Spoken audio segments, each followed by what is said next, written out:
Okay, so this is something a little bit different. Um, First thing is I'm still going to be doing comics and stuff because comics are fantastic and I like reviewing the comics. But some weeks there's just not enough comics to do reviews on. I don't like spending my money on stuff that I'm not going to enjoy, so I'll only try and review stuff that I actually am looking forward to. So I'm going to hopefully spend some time doing some more stuff about RPGs. And the idea of this is going to be a solo RPG using the old school essentials rules, which are basically the redo of the BX rules of Dungeons and Dragons, which is the basic and expert rules. This is the classic tome, which has got all the rules in here. So we're going to use those as the core rule set.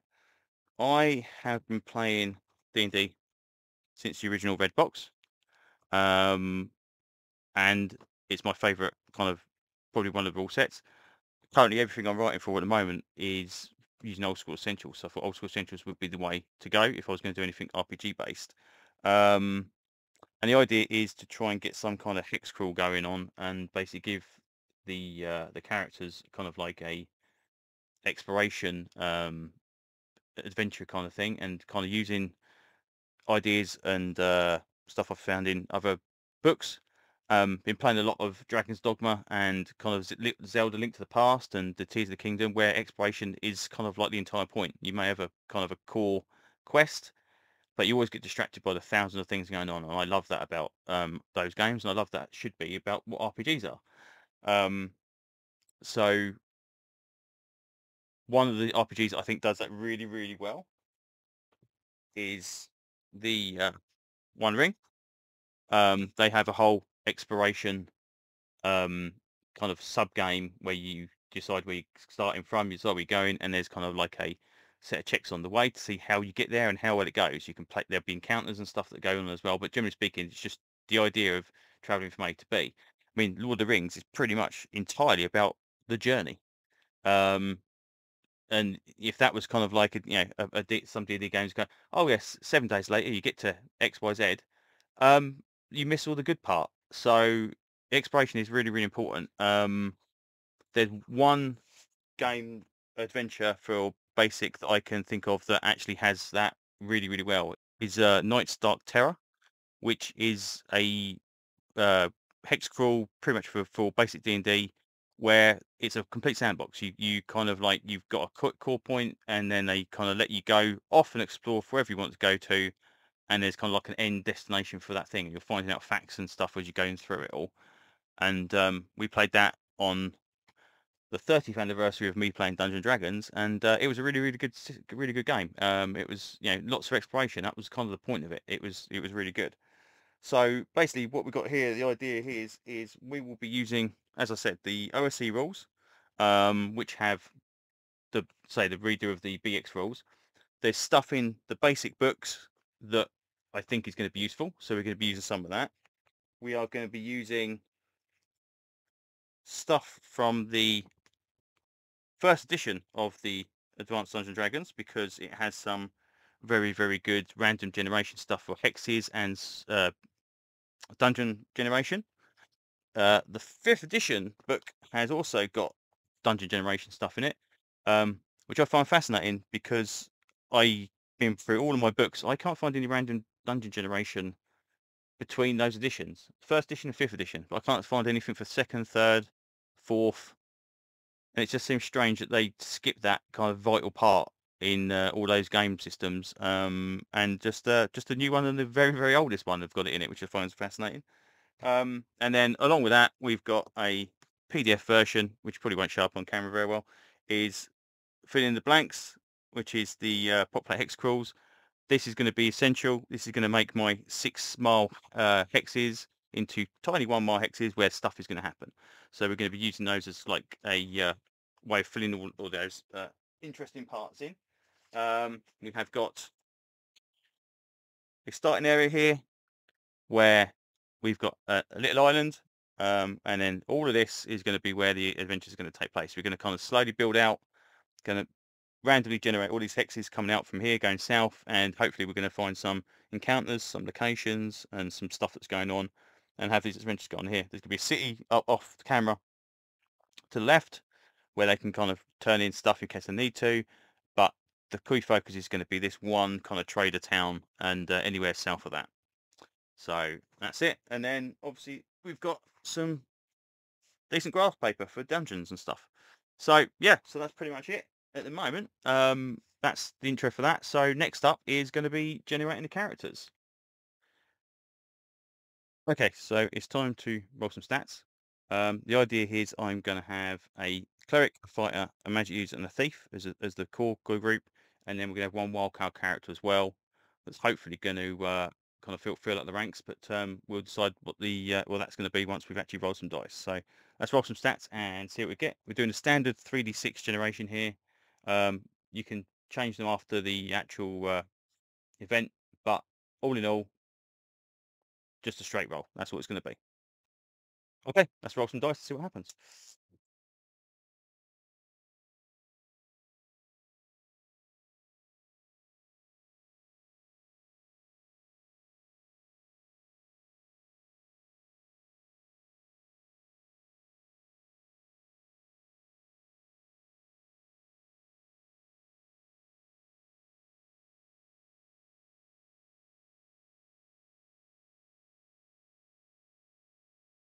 Okay, so that didn't go great. Let's see what we've got here. We've got a wisdom of 16, so that's obviously going to be our cleric straight away.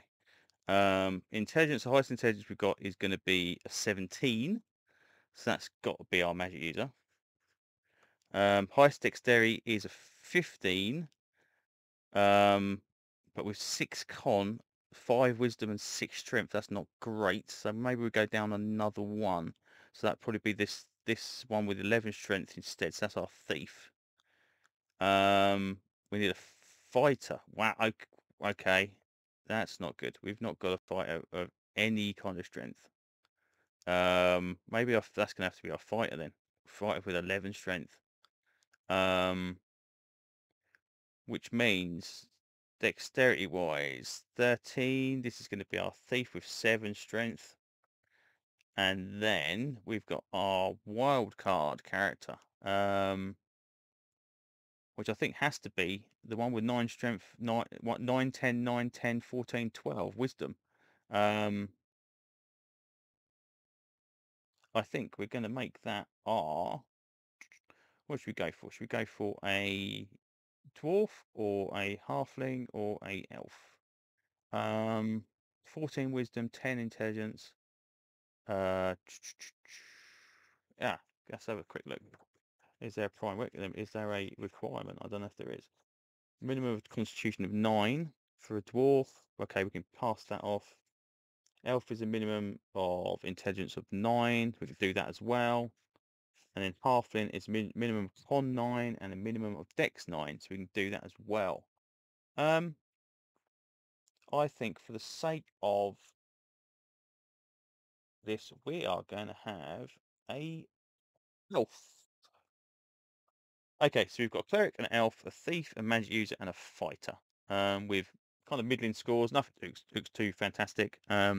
17 being the highest, 16 next, and everything around the 9s and 10s, roughly. Okay, so I will write those characters up and put them on a character sheet, and then we can start rolling up some starting money and see what equipment they've got and hit points and the like as we kind of fill out the rest of that. So I'll be back in a moment when I've got the sheets done.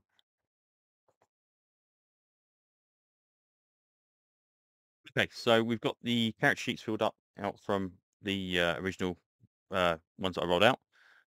We've got our magic user first up, which is called Murtoff Val, the magic user, first level.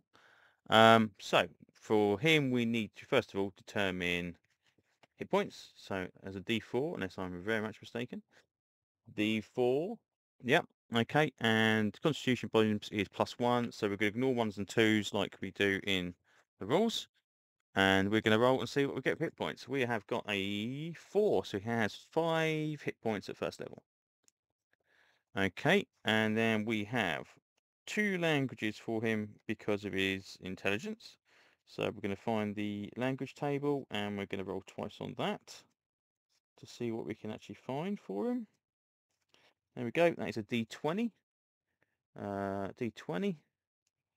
18 is an orc, so orcish. And second roll is 15, which is Medusa. Okay, don't know if that's going to come in handy or not, but we'll have it anyway. Okay, and then we have some starting gold to roll as well, which is going to be 3d6 times 10. So that is, wow, 50 gold pieces. Okay, so you're probably not going to need a lot of stuff because he's going to need spellbooks will be prepared.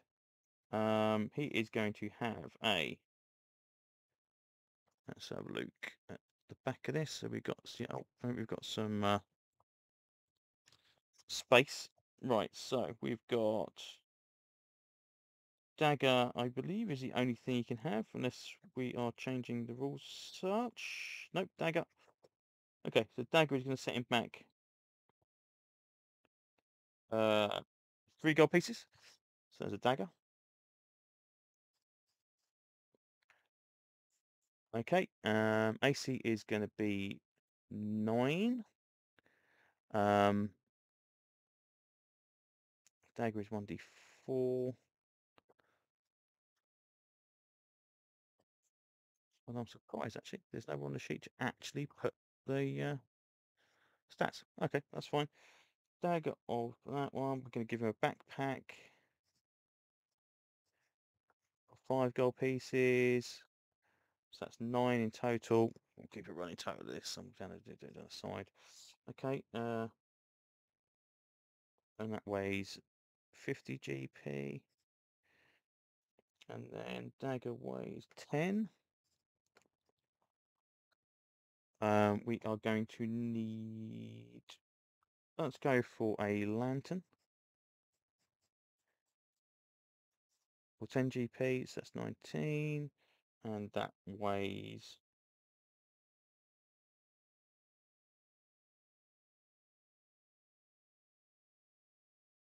Okay, doesn't say, so it must weigh negligible. Okay, oil, 1 flask. Oil, flask. It's going to be another 2 gold pieces, so that's 21. We're going to have 50 foot of rope, which is another gold piece, that's 22. And we're going to give him a water skin, which is another 1.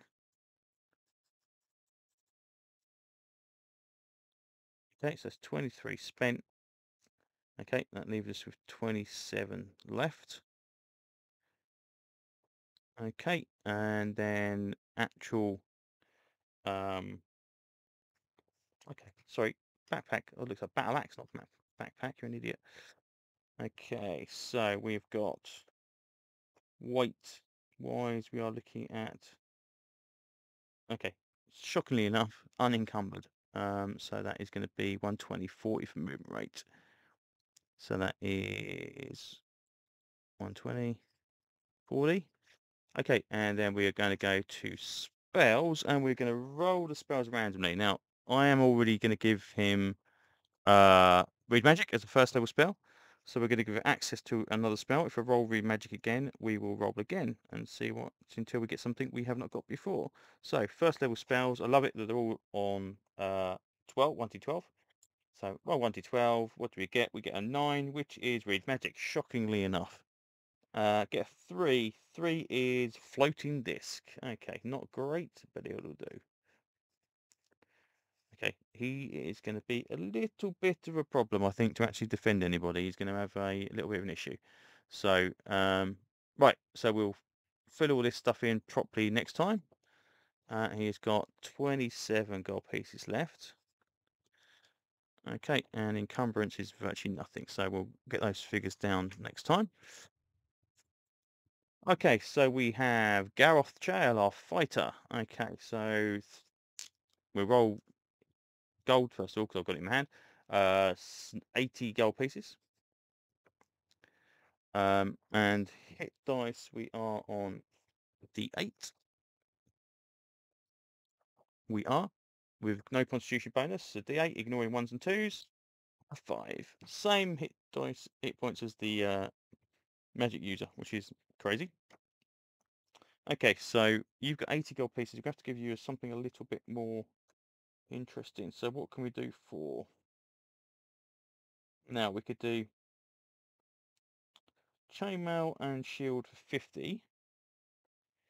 And then give you a decent weapon as well. And basically make everybody else lug with the equipment around.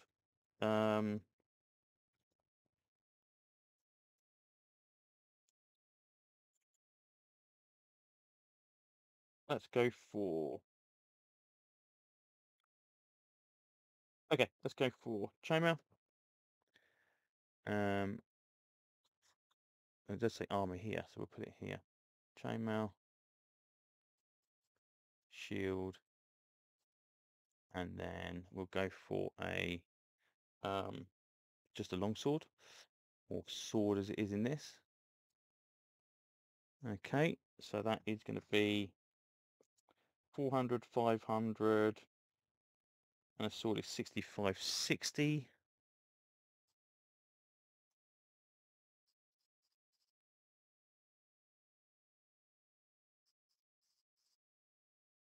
Okay, and that means, if I'm very much mistaken, anything over 400 is going to put you in a slower movement rate. So up to 400 is 120. So anything over 400, yeah, up to 600 is going to be that one. So it's going to be 600 coins. That's a 90 movement rate at the moment until we hit 600. It's going to be a 60 movement rate. So probably a good idea to get some other equipment as well, though, I would say. We'll have a backpack. Not that it weighs anything. So that is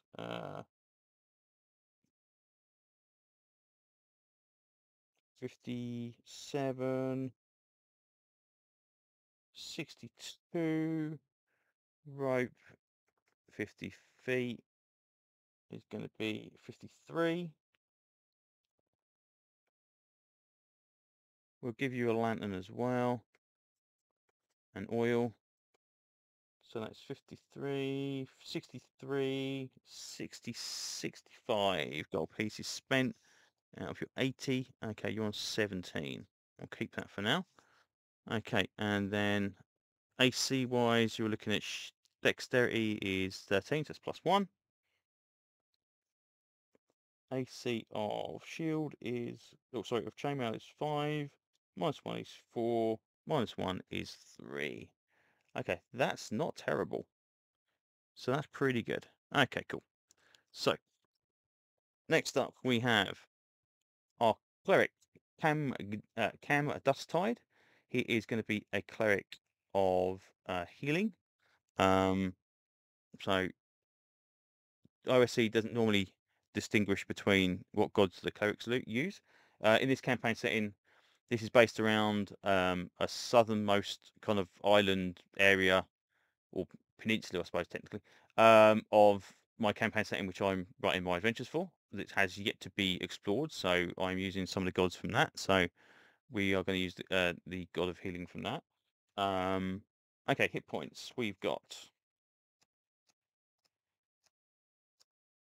cleric is a d6. Constitution bonus of 0. 2 hit points. No, we can re-roll that one. 2. Re-roll that one again. 4 hit points. There we go. We've actually got some hit points. Okay, cool. Right, and then starting money is going to be 3d6 times 10. You've got a little bit more, 90 and 120 gold pieces. Okay, so we're going to go similar to you, I think. We're going to go with chainmail because it's just too heavy. We're going sorry, plate mail. We're going to go for chainmail and shield with you as well. Chainmail, shield. Okay, and then we're going to go for, I think obviously the mace is going to be the way to go. So we go for mace. And then we have got there 40, 50, 55, so far spent.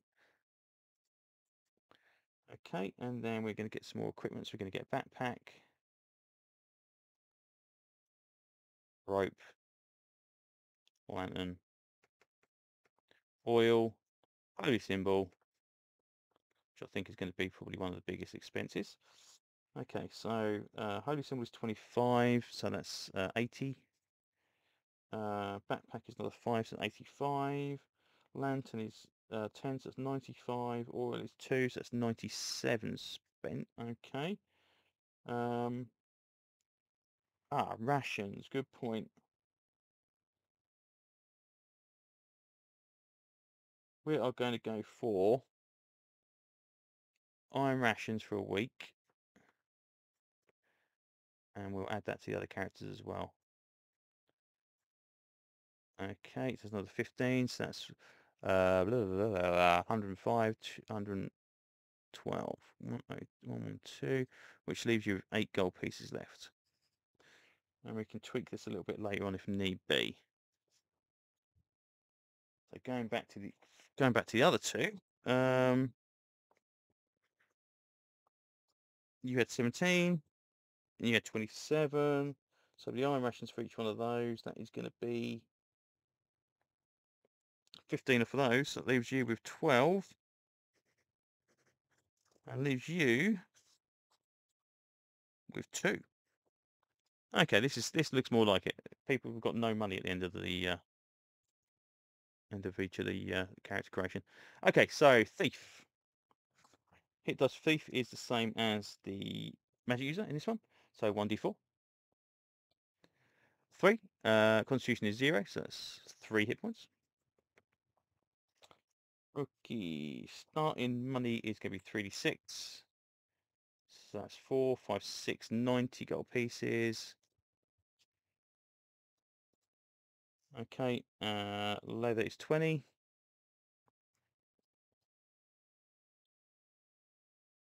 Okay, that's easy. So that leaves you 70.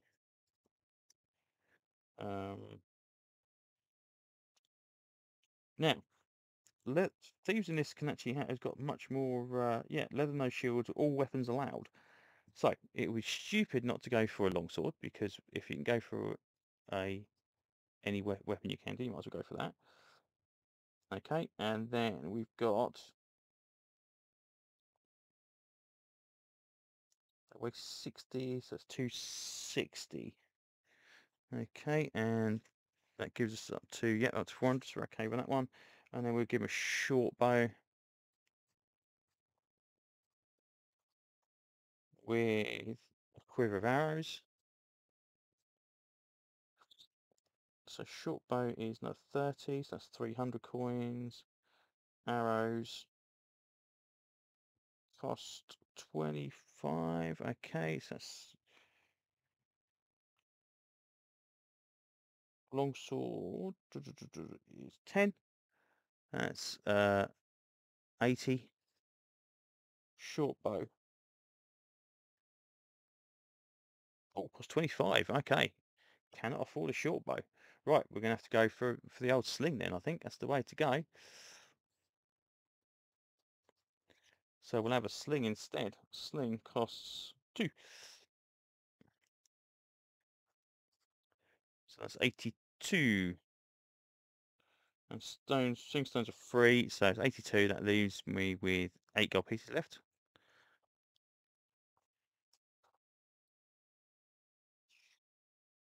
Okay, so that is Lem Karas, our thief.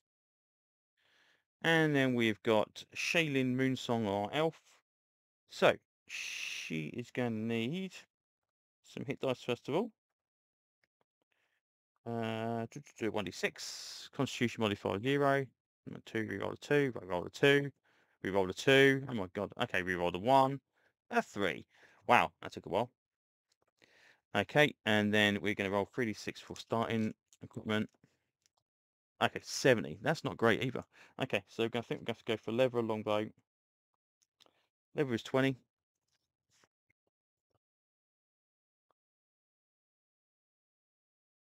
Longbow is short bow. Longbow is 40. So that's 60. I've got 10 gold pieces left. Arrows. 5 gold pieces. Got 5 gold pieces left. Okay, so I think we should give you a hand weapon of some sort. So we can go for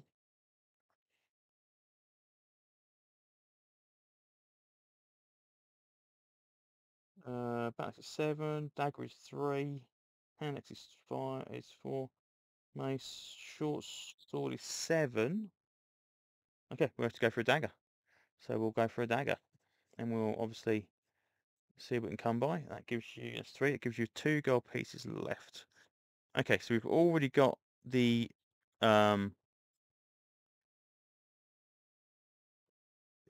racial languages, so that's all taken care of. Elvish, Gnoll, Hobgoblin, and Orcish.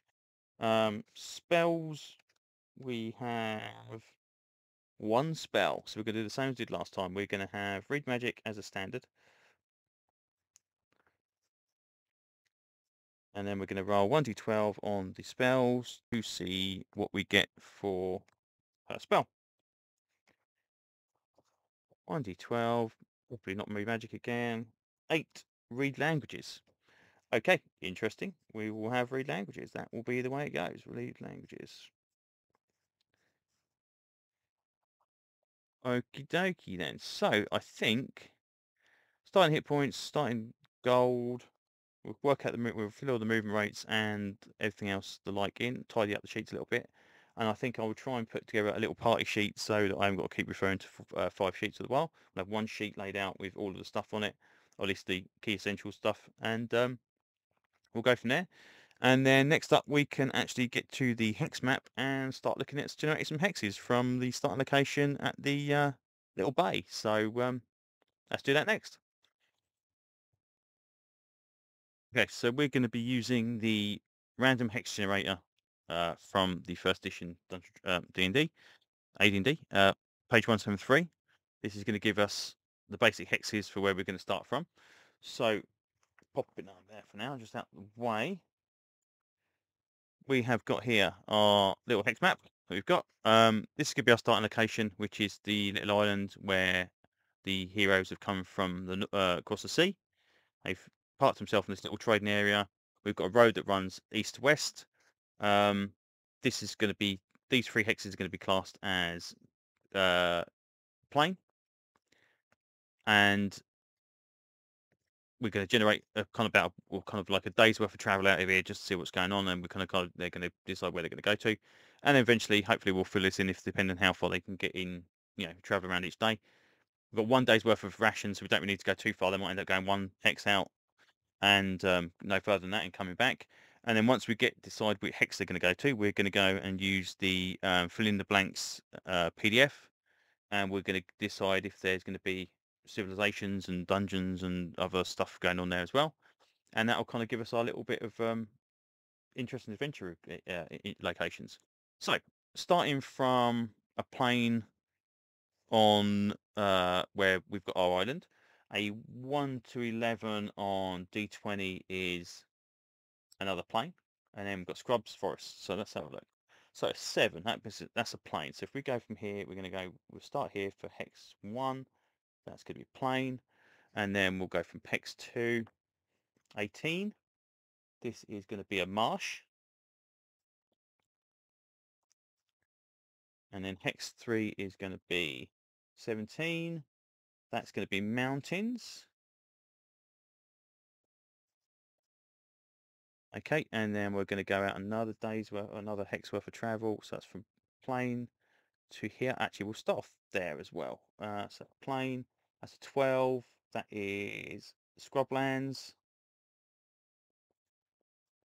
It's going to be number 4. Number 5, we'll work from scrub this time, is going to be a 19. That is going to be a pond of some sort. So that's 5, pond. Pond is going to be scrublands again, so that is going to be a 19. That's going to be another pond. That's number 6. We will work out from here, from marsh. Oh, we haven't got marsh, no. Okay, Oh yeah, we've got marsh. That's 17 for marsh is going to be a pond again. Okay, there's a big amount of pond going on here. We're going to go for mountains on this one. There's a 6. That is hills. And then working from hills, we're going to go 11. That is going to be hills. Okay, and with the hills, there is a 1 in 10 chance that it's forest. No, 7 and 6. No, no. Okay, so going from there, we'll go start off here. We'll go. That's 8. That's number 9. This is number 10. That's coming from scrubland. That's a 1. That's plains. Coming from scrubland. That is plains. 11. Number 12, coming from scrubland, that is forest.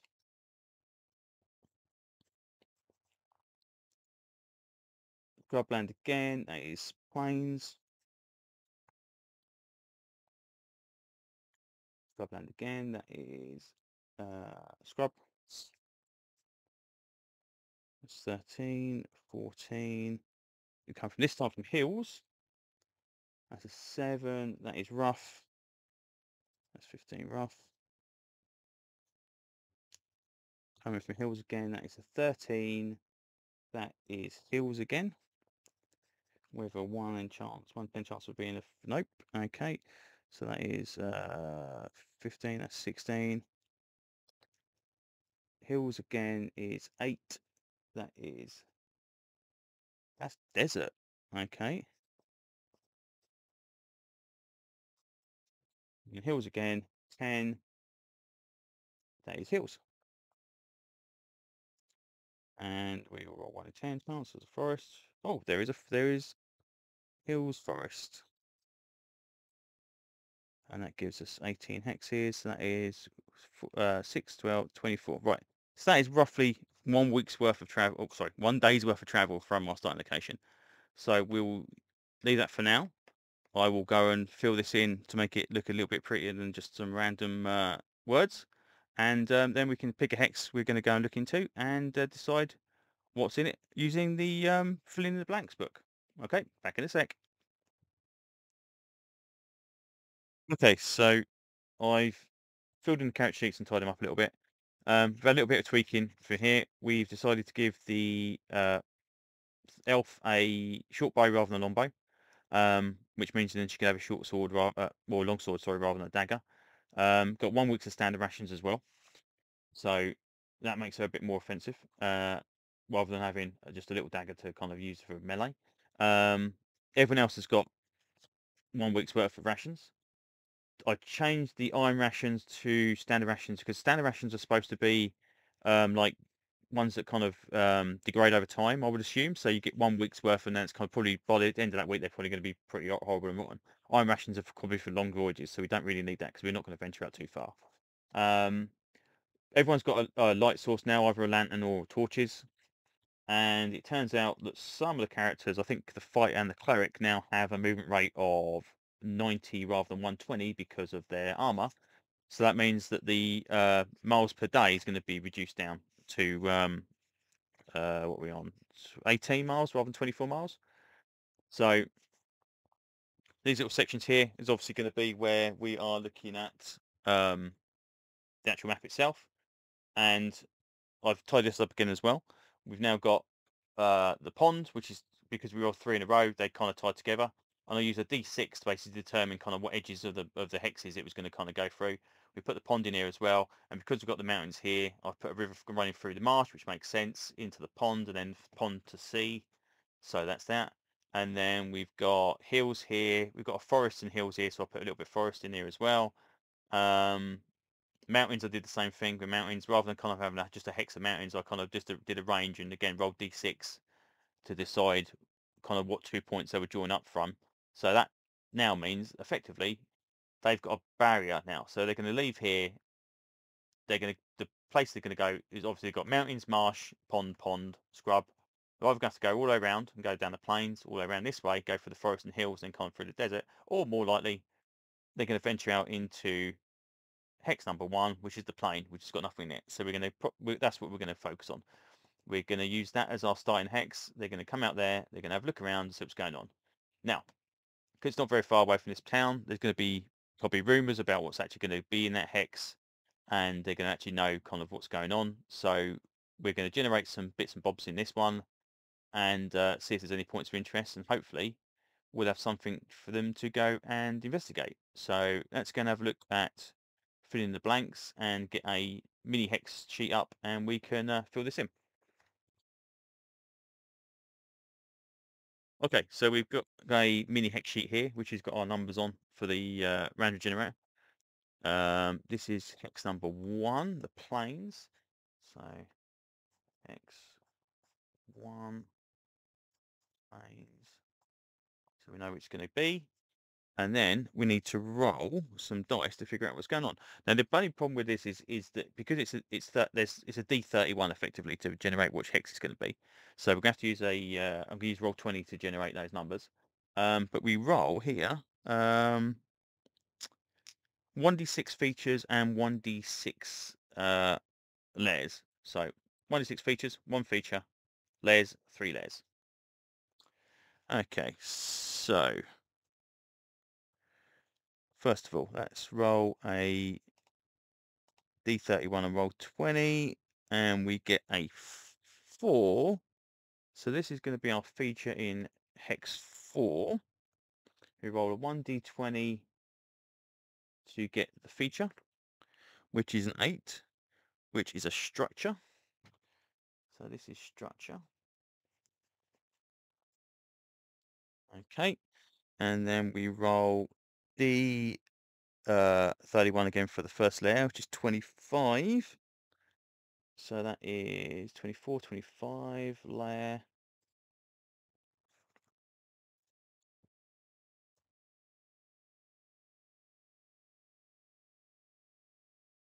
13 for the next one, which is 9, 10, 11, 12, 13 layer. And the last one is 4. Ah, that's in the structure. Okay. So that's interesting. So there's going to be a layer of some sort in that, either in that structure or around that structure. That is going to be where our heroes are going to be heading. Obviously, the rumor is going to be that there's some kind of structure over that way. We'll generate that using fill in the blank, sorry, to actually find out what structure that is, and then we'll use the random encounter table for the layer. Now, we will not generate the layers that they're not actually going to encounter until they actually get to those layers, and obviously that hopefully maybe if they have random encounter during the actual journey, that'll influence kind of what monsters are available. We'll make a note of these down here as well. So I think what we're going to do is we will leave that for now, and then next episode we'll come back. They will do their traveling. We'll check for random encounters. We'll check to see what kind of structure it is, what kind of bad guys are there, and then investigate, and then we'll kind of move on from there. If it's a dungeon, we'll kind of probably have a nose around in the dungeon. If it's some kind of building, we'll leave it at that, and then we'll kind of move on, see if there's any treasure, see if there's bad guys there. We'll have a look around, and then we'll kind of make our way through. I think what we're going to probably end up doing is making our way to one of the ponds and see if there's some kind of structure there. Maybe there's a raft or a boat or some way of getting across. Maybe these are all supposed to be kind of like, the area is supposed to be a area that was settled a few hundred years ago. All the cities and kind of like the larger towns were on the coast, and then kind of all this area south of there was going to be kind of like, small cities, small villages, all this kind of stuff as well. And there's been various upheavals, and they've kind of been abandoned, all this kind of stuff as well. So the idea there might be some kind of fishing structure or something on that pond to help us see across. Otherwise, we're going to go through scrubs and plains and go around the outside and cross over the river there. So, and make our way around the outside, and that means making a little bit, probably some more hex rolls here. But yeah, we'll see how it goes, and we'll see what's in this structure next time. So I think with that one, we'll say thank you very much, and hopefully we'll be back to this pretty soon, and we can see how our heroes carry on. Thanks very much. Bye bye.